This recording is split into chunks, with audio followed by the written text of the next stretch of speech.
Olá, meu irmão e minha irmã, graça e paz, tudo bem? Bom dia. Vamos seguindo mais uma palavra do nosso Café com Bíblia de todas as manhãs. O texto que eu quero trazer para vocês nesta manhã está lá no primeiro livro de Reis, capítulo 22. E até te peço que você, ao terminar este vídeo, venha fazer toda a leitura desse texto. Não é um texto tão grande, é o último capítulo do primeiro livro de Reis.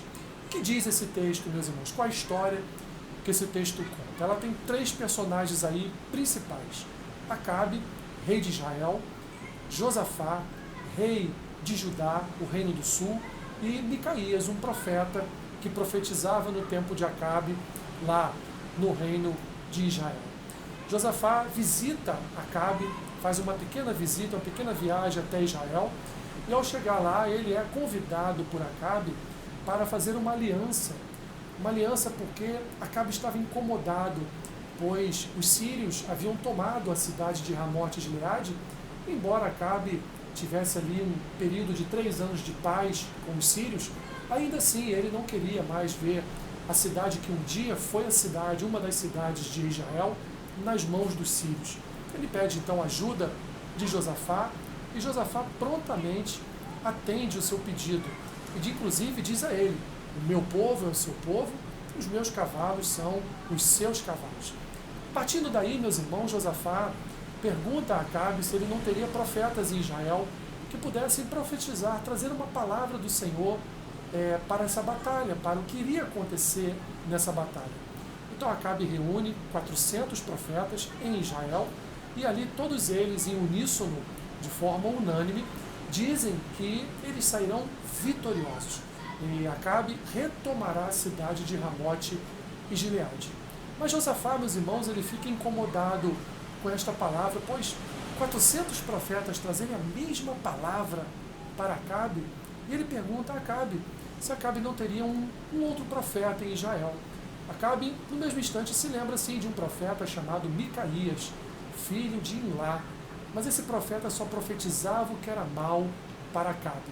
Acabe faz uma espécie de reclamação, de murmuração para Josafá, e Josafá diz a ele, faz uma pequena repreensão ao rei Acabe: não fale assim, ó rei, não fale assim do seu profeta, não murmure contra um homem de Deus.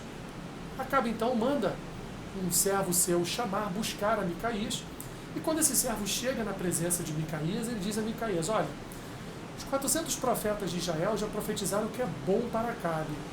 Então, por favor, chega lá e profetiza também o que é bom para Acabe.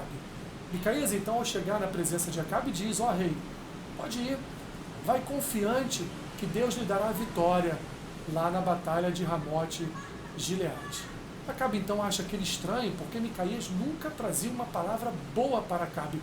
É evidente porque Acabe só fez o que era mal diante do Senhor. Nunca que um profeta do Senhor poderia trazer uma palavra boa para um rei tão mau, tão cruel, casado com uma mulher tão má e tão cruel quanto Jezabel. Assim então, Acabe sente que há uma mentira nas palavras de Micaías e diz a ele: Micaías, fale a verdade da parte do Senhor. Micaías então diz a ele: então te falarei aquilo que Deus está me dizendo. Deus está dizendo que vocês serão derrotados, vocês serão aniquilados, vocês serão envergonhados. E aí então Acabe diz para Josafá: eu não te disse? Esse homem só me traz más notícias, só me traz profecias ruins. Mas Micaías continuou: e digo mais, rei Acabe, o Senhor me deu uma visão onde ele estava sentado no mais alto e sublime trono, e ali ao redor dele exércitos e exércitos. Deus então pergunta a esses exércitos quem poderia trazer uma palavra mentirosa para o rei Acabe, para enganar Acabe, para que Acabe fosse morto nessa batalha. Um espírito então vai à presença de Deus e diz ao Senhor: eu levarei esta palavra para que Acabe seja enganado e seja destruído. E Deus então dá ordem a esse espírito maligno e diz: vá. Ele veio e trouxe essa palavra aos 400 profetas de Israel. Por isso, os 400 profetas de Israel mentiram, dizendo que o rei Acabe teria vitória, mas eles todos foram usados por um único demônio.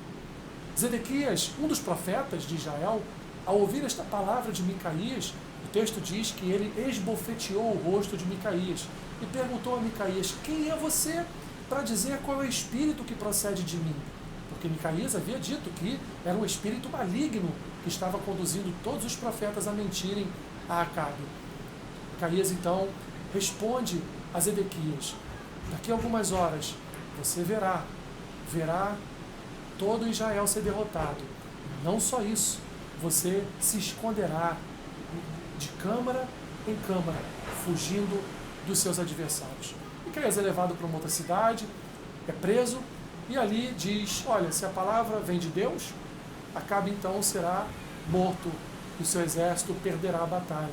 Mas se a palavra não veio do Senhor, então Acabe sairá vitorioso nessa batalha. O resumo, meus irmãos, dessa história é que, já chegando para a segunda parte do texto, Acabe ele é derrotado, ele leva uma flechada, ele é ferido numa das juntas da sua roupa, da sua armadura, e ali então ele vem a morrer.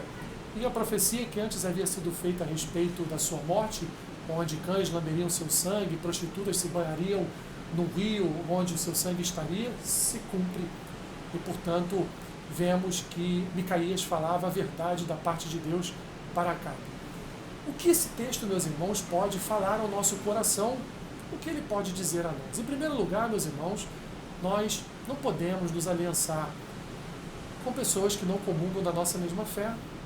Não podemos, meus irmãos, principalmente, nos aliançar espiritualmente com pessoas que não creem no nosso Deus, com pessoas que não creem no Senhor e Salvador das nossas vidas, com pessoas muito pelo contrário, além de não crerem, ainda blasfemam, ainda falam mal do nosso Senhor. Não façam aliança com esse tipo de pessoa, pois Acabe era esse tipo de pessoa. Acabe era um homem mau, Acabe era um homem cruel, Acabe era um homem dominado por demônios, Acabe era um homem que nunca fazia o que era bom diante do Senhor. Em segundo lugar, meus irmãos, nós devemos estar atentos e sensíveis à voz do Espírito de Deus, porque muitas vezes podemos receber palavras que não são palavras de Deus, mas são palavras de demônios. Assim, nem sempre comemore ou se alegre quando você receber uma palavra boa da parte de uma determinada pessoa. Ore ao Senhor, busque em Deus a resposta, para que Deus confirme se aquela palavra boa de fato vem dele ou vem da boca de demônios. Em terceiro lugar, meus irmãos, Deus sempre levantará alguém para te dizer a verdade. O problema é que nem sempre essa verdade dita da parte de Deus vai trazer alegria ao nosso coração, vai trazer felicidade, regozijo à nossa alma. Porque, meus irmãos, a maioria das palavras que partem das Escrituras e que partem do nosso Deus através de pessoas que nos comunicam essa palavra, são palavras que vêm confrontar o nosso coração. São palavras, meus irmãos, que vêm confrontar a nossa alma, vêm confrontar nossos desejos, vêm confrontar as nossas vontades, os nossos planos. Não se esqueça, os planos de Deus são maiores do que os nossos planos. Assim, sempre coloque diante de Deus cada palavra que você receber de outras pessoas e deixe Deus confirmar a você se você está indo no caminho certo ou se você está indo no caminho errado, não só pela boca de pessoas, mas também por sua palavra e por aquilo que Deus utilizar de outras fontes para falar ao seu coração. Assim, meu irmão e minha irmã, confie unicamente na palavra do Senhor. Que você possa ser apaixonado e afeto pela palavra do Senhor. Não se desvie das Escrituras e todo o conselho que você ouvir. Primeiro ore ao Senhor para saber se veio da parte dele ou se não veio da parte dele. Que o Senhor te abençoe rica e abundantemente. E não esqueça, compartilhe esse vídeo com quantas pessoas você puder compartilhar. Deus te abençoe rica e abundantemente. Amém.